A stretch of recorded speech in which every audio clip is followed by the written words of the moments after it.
Hey, what's going on, guys? Welcome back to my new series, 5 for 5, where I address what I feel are 5 of the most effective exercises for each individual muscle group within 5 minutes. And as always, you can check the full breakdown in the description, including new links to Instagram shorts and reels where I'll update additional exercises, variations, and modifications. All right, with that being said, let's dive into the first of our 5 quad-focused exercises.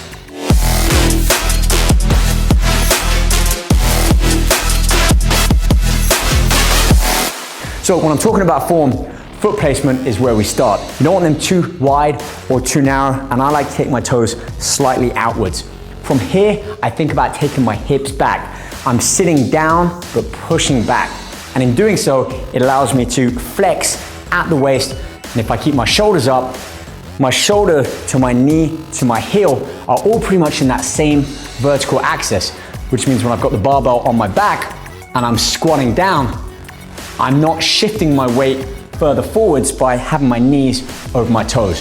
Now from here, breathing control. Take a breath in, hold that breath in, go down, focus on an eye contact, usually a little bit higher up, somewhere on the wall or somewhere fixed in front of you. We're thinking about pushing our feet through the floor, which allows us to really work those large quads with that weight. Upright position. No need to lock out the knees or really extend the hips too far forwards, but just make sure that you're actively and consciously engaging the quads. Leg extensions are a great isolation exercise for the quads. And I got 2 things to say on this. External rotation and toes up. What I'm talking about here is once your legs are locked in, slightly rotate your legs out and keep the toes pulled up towards you.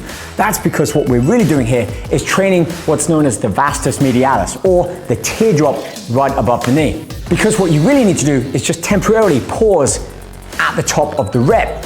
You see, if you've got too much weight on the machine and you're having to really swing your legs up, again, you're not being as effective on training the muscle as if you were to scale back the weight and really work on training that muscle. Keep the repetitions a little bit slower. Don't relieve tension off the muscle. So at the bottom of the rep, we're not allowing the weights to stop. Therefore, you always want to keep some tension on. And as you extend up, toes pulled in to really focus on those quads. Hack squats. Great exercise. Let me tell you why. I can put my feet further forwards and sit down deeper into it, much more deeper than I could if I was doing a barbell squat where I need to be much more kind of over my heel. Look at where my heels are in relation to the angle of where my hips are coming down to. So what this does with the hack squat, it keeps the effort much more focused on my quads. Now, I may not be able to move quite as much weight as if I was with the barbell, so this exercise would come perhaps second or third in my leg routine. But even with a moderate amount of weight, I can still really load up the quads and feel it intensely in this area, even compared to the barbell squat. So I actually like to put my feet as high as I can on the foot platform, knowing as deep as I go, I'm really working the large quads here to help drive me back up without the need to balance and stabilize the weight. With the hack squat, we're still moving our body with the weight added to that same sort of axis, up and down, pushing from our legs. Whereas with the leg press, our torso remains fixed in that same place and our legs are doing all the work to push that weight.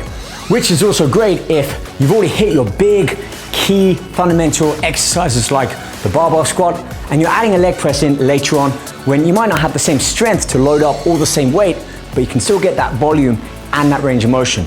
Also, because we're on a fixed guide rail, we have that constant support where we're not needing to stabilize the weight that we do with barbell. So we can put all of that effort into the actual motion of pushing that foot platform up and down.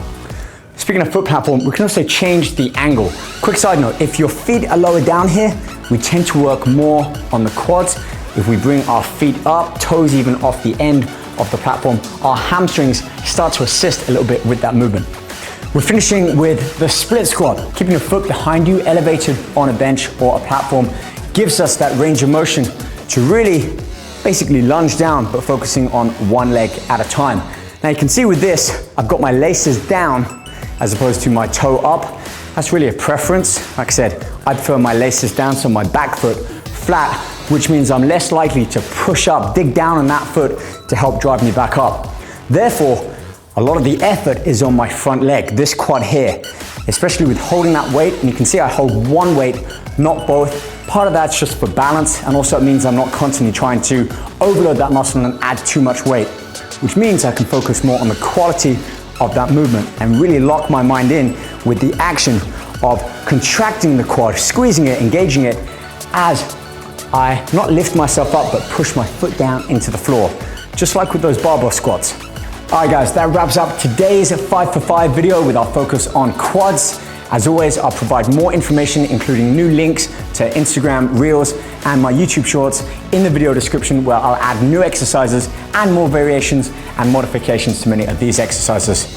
Let me know if you have any comments or thoughts in the comments below. And as always, keep training hard, stay focused, and I'll catch you on the next one. Take care.